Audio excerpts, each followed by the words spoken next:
दोस्तों, खुदा कहिए, अल्लाह कहिए या फिर ईश्वर कहिए, उसने मानव संरचना की है। उसने अमूमन सारी चीजें इंसान को दी हैं। उसके साथ दिया एक दिमाग, और दिमाग के साथ साथ यह उस इंसान पर छोड़ दिया है कि वो अपने शरीर का इस्तेमाल कैसे करेगा।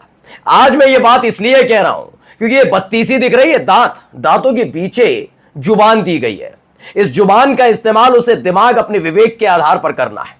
लेकिन जब कोई आदमी बदजुबान हो जाता है और इसी जुबान का बेजा इस्तेमाल करता है तो मुसीबत आ जाती है। जी हां, आज मैं बात करने जा रहा हूं भारतीय जनता पार्टी के स्वघोषित बुद्धिजीवी निशिकांत दुबे की। निशिकांत दुबे को यह लगा था कि सुप्रीम कोर्ट के दरवाजे से वक्फ संशोधन कानून को लेकर जो फैसला आया है, उस फैसले के बाद अगर वो कोई ऐसा बयान सीजेआई के खिलाफ देंगे, उसके बाद उनके आका उनकी पीठ थपथपाएंगे। लेकिन वो भूल गए कि 240 सीटों पर उनकी पार्टी सिमटी हुई है।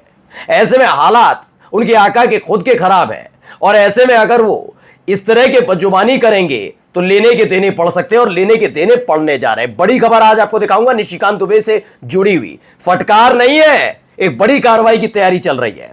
और इसके अलावा आज आपको दिखाऊंगा कि कितने मनबड़ हो जाते हैं। पहले मुसलमानों पर हमला करते थे, मस्जिदों के सामने भगवा झंडा लहराते थे, हिजाब वाली बच्चियों से बदतमीजी करते थे, अब खाकी को भी नहीं बख्शते हैं। हवा में टोपी उछाल दी जाती है। क्यों? क्योंकि उनको विरोध प्रदर्शन करने से केवल रोका जाता है। यह हालात उत्तर प्रदेश में रामराज वाले राज्य में पुलिस के हैं।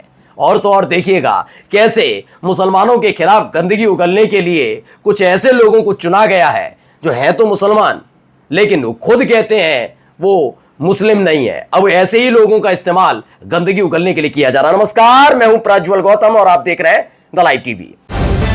द लाइव टीवी, सच सबसे आगे। शुरुआत करूंगा उसी खबर से जिस खबर की चर्चा बहुत जोरों पर है, लेकिन एक बड़ा अपडेट आपका अपना चैनल द लाइव टीवी देने जा रहा है। मैं पहले शुरुआत करूं वीडियो की, मैं फिर अपील आपसे करूंगा कि आपका अपना चैनल सिर्फ यूट्यूब पर नहीं है, जितने भी सोशल मीडिया प्लेटफॉर्म है उन पर आपका अपना चैनल अवेलेबल है। यूट्यूब पर आप मुझको, मेरे पूरे परिवार को, मेरे भाई बहन जो वीडियो आप तक, खबर आप तक पहुंचाते हैं, उनको प्यार देते हैं। लेकिन हम फेसबुक पर भी हैं, हम इंस्टाग्राम पर भी हैं, हम ट्विटर पर भी हैं, और मैं वादा करता हूं सबसे पहले तेज और सटीक खबर आपको आपका चैनल द लाइव टीवी देता है। इसीलिए फेसबुक से, हमारे पेज जो चैनल है उसका फेसबुक पेज से खबर लेकर आया हूं। देखिए, ये पहली बड़ी खबर है और जो अभी तक किसी ने शायद दिखाई भी नहीं होगी। लाइव टीवी खबर देखिए, निशिकांत दुबे भाजपा सांसद हैं, इन पर सुप्रीम कोर्ट और सीजीआई के खिलाफ टिप्पणी करने के आरोप में भाजपा सांसद निशिकांत दुबे के खिलाफ आपराधिक अवमानना की कार्रवाई तय मानी जा रही है। अब इन पर कार्रवाई की तैयारी हो रही है। मैंने कहा ना, ये सारे के सारे जितने भी सांसद हैं जो बेलगाम हुए, क्यों हुए? इनको ये लगा कौन? बीजेपी, प्रचंड बहुमत भाई। तो आपने जो कहा, जो आपने किया, वो देखा था ना, रमेश बिदुड़ी संसद के अंदर खड़े होकर कितनी बदमिजाजी वाली बात की थी, तब भी कोई कार्रवाई नहीं। इनको लगा ऐसा ही होगा, लेकिन ऐसा होने नहीं जा रहा। कार्रवाई की तैयारी हो रही है।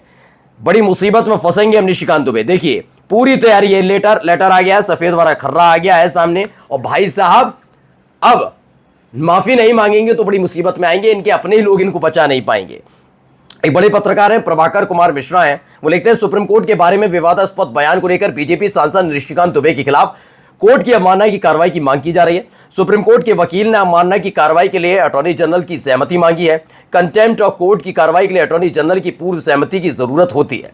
अब ये देखना होगा अटॉर्नी जनरल देंगे नहीं देंगे, कि मसला तो भाई बीजेपी सांसद से जुड़ा है। वो बात अलग है कि अब तक किसी और पार्टी के होते तो यकीन मानकर चलिए, चाहे कितना ही बड़ी पार्टी से ताल्लुक रखने वाले सांसद होते, अब तक पुलिस उठा लेती उनको।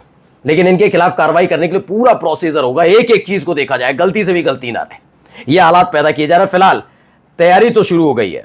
अब ये इस पूरे मसले को लेकर जो कुछ हुआ, वो बात अलग है कि जेपी नड्डा कहें कि हमारा कोई लेना देना नहीं, जैसे कंगना रनौत के बयान से लेना देना नहीं था, जैसे साध्वी प्रज्ञा के बयान से कोई लेना देना नहीं था। इनका बयान से लेना देना नहीं होता, और ना ये कार्रवाई करते हैं ऐसे लोगों पर। मतलब सोचिए, ऐसे बददिमाग और बदजुबान आदमियों के खिलाफ कार्रवाई भी नहीं होती और लेना देना भी नहीं होता पार्टी का।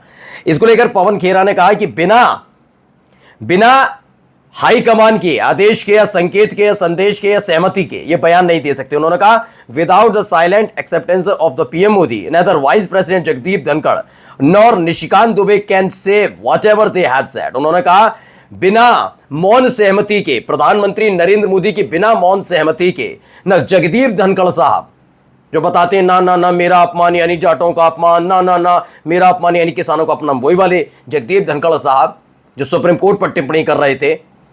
और ऐसा ही मसला निशिकांत दुबे के साथ, दोनों में इतना वो नहीं है कि वो बिना सहमति के दे दें। खैर, इसी बात को लेकर पवन खेड़ा ने लिखा है, भाजपा में बिना मोदी की अनुमति के कोई भी सांसद एक शब्द नहीं बोल सकता। निशिकांत दुबे ने अगर प्रधानमंत्री के इशारे पर न्यायपालिका पर हमला बोला है तो प्रधानमंत्री देश से माफी मांगे, और अगर उनकी सहमति के बिना बोला है तो क्या मोदी जी की पार्टी और सरकार पर पकड़ इतनी ढीली पड़ गई है कि अभी तक नड्डा जी ने दुबे को कारण बताओ नोटिस क्यों नहीं दिया?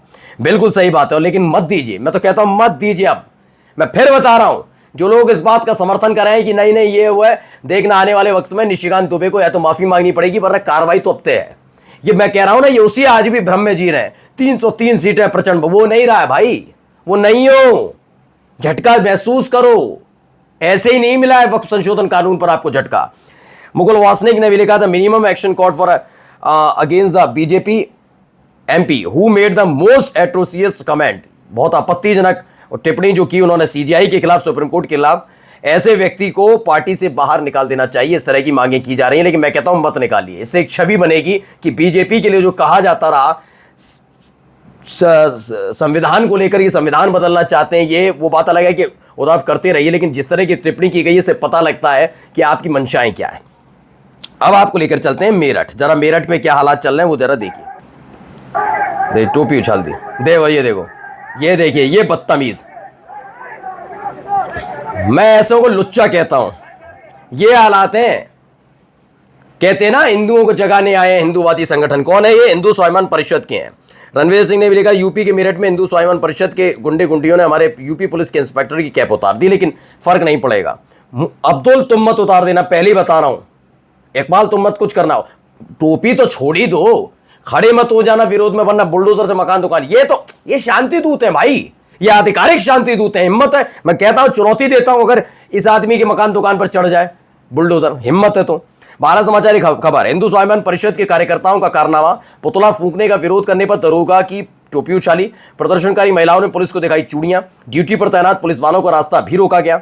ममता बनर्जी के खिलाफ प्रदर्शन करने पहुंचे थे कार्यकर्ता, कलेक्टर के पास कमिश्नरी चौराहे के पार का मामला है, और यहां बदतमीजियां की जा रही हैं खोलकर।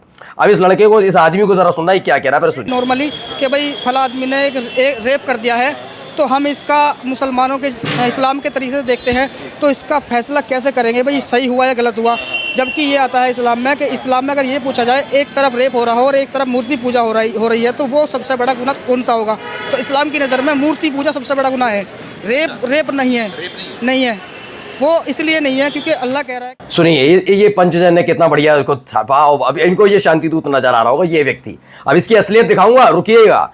इस्लाम में रेप से बड़ा गुनाह मूर्ति पूजा है। एक तरफ रेप ऊपर आए, दूसरी तरफ मूर्ति पूजा, तो हमारे इस्लाम की नजरों में रेप से बड़ा गुनाह है मूर्ति पूजा। और इस व्यक्ति की वेशभूषा देखकर आप कह रहे हैं ये मुसलमान है, बहुत बढ़िया। मैं ये नहीं कह रहा मुसलमान नहीं, लेकिन अब इसकी हरकतें देखिए, कौन है पता लग जाएगा। देखिए, ये देखिए, अब इसका टाइम खराब होने वाला है, वही बड़े बड़े चैनलों में जाना शुरू कर दिया। देखा, अभी जो मतलब पकड़ के कंटे को आ गए, देखा कितने खुश हो रहे हैं इसी बात को लेकर कि। चलिए मैं इसमें दिखाता हूं इसने क्या लिखा है।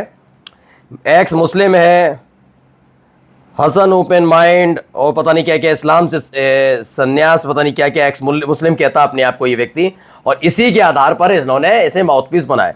एहसान open mind are ex Muslim YouTuber who regularly mock Muslims in their channel to get more right wing supporters. They pretended to be Muslim and come on paid YouTube channel to talk against Muslim and Islam, और इसके आधार पर इसकी रोजी रोटी चल रही है। चलिए, कम से कम सबकी रोजी रोटी चलती रहे, इसका भी यही भला हो ही रहा है। लेकिन क्या क्या बोल रहा है आपने खुद ही सुन लिया। खैर, अब अगली खबर पर आइए। एक सफ़ेद खर्रा नजर आ रहा होगा और आपको नजर आ रहे होंगे एक अधिकारी महोदय। कौन है, क्या है? काशिफ लिखते हैं, मध्य प्रदेश के गुना में हनुमान जयंती 2025 के दिन एक भाजपा पार्षद ने जुलूस निकालकर मस्जिद के सामने कथित हंगामा किया। ठीक है, अभद्र नारे लगाए और पत्थरबाजी की, तो नॉर्मल बात है। घटना के 2 दिन बाद एसपी गुना संजीव सिन्हा ने भाजपा पार्षद वीएचपी के लोगों पर दंगा भड़काने, पत्थरबाजी करने की एफआईआर की। सुनिएगा, बहुत क्रोनोलॉजी पसंद है ना ये कमल छापियों को, सुनिए। एफआईआर के 144 घंटे बाद उन्हें हटा दिया गया। यह पहला मामला नहीं है। कुछ महीने पहले जब रतलाम जिला एसपी राहुल रोड़ा ने गणेश जयंती पर अफवाह फैलाकर दंगा भड़काने की कोशिश करने वालों पर कार्रवाई की तो उनका भी स्थानांतरण कर दिया गया था। बाकी प्रदेश में अमन शांति और सद्भावनाएं, बिल्कुल सही बात है। यही बात अलग अलग जगह लिखी जा रही है, पूछा जा रहा है हो क्या रहा है। ये तमाशे लगातार अलग अलग चल रहे हैं। और आपको याद होगा कांवड़ यात्रा के दौरान एक थे, प्रभाकर चौधरी का नाम शायद आपने सुना हो, जाकर देखिएगा, पता करिएगा। बरेली के एक बड़े अधिकारी थे। कांवड़ यात्री वहाँ से निकलना चाहते थे, कांवड़ यात्रियों के लिए मना भी नहीं था, लेकिन वो ज़बरदस्ती उस इलाके से निकलना चाहते थे जो उनके रूट में शामिल नहीं था। पुलिस वालों ने मना किया, वो नहीं माने, उत्पात करने लगे। अचानक से ये बड़े अधिकारी को बताया गया, वो दौड़े दौड़े वहाँ पर पहुँचते हैं, नहीं मानते, वो तो उत्पाती होते ही हैं। कांवड़ यात्री किस तरीके से करते, सारे नहीं कह रहा, लेकिन उसमें ज़्यादातर क्या करते हैं आपने देखा ही है, हर बार का है उनका तमाशा। वो बात अलग है कि आप सरकारी खजाने से हेलीकॉप्टर के जरिए उन पर फूल बरसाएं, उनमें ही शांति दूत देखें। जब बड़े अधिकारी पहुंचे तो उनसे भी बदतमीजी करने लगे, उनको वहीं उसी जगह प्रसाद दे दिया गया। खबर निकल कर आई, 24 घंटे नहीं बीते उन अधिकारी का तबादला कर दिया गया। तो ये अलग अलग बीजेपी की जो कार्यशैली है ना, वो यही है, क्योंकि ऐसे ही शांति दूतों के जरिए तो उनके आका सत्ता में बैठे रहते हैं। नमस्कार।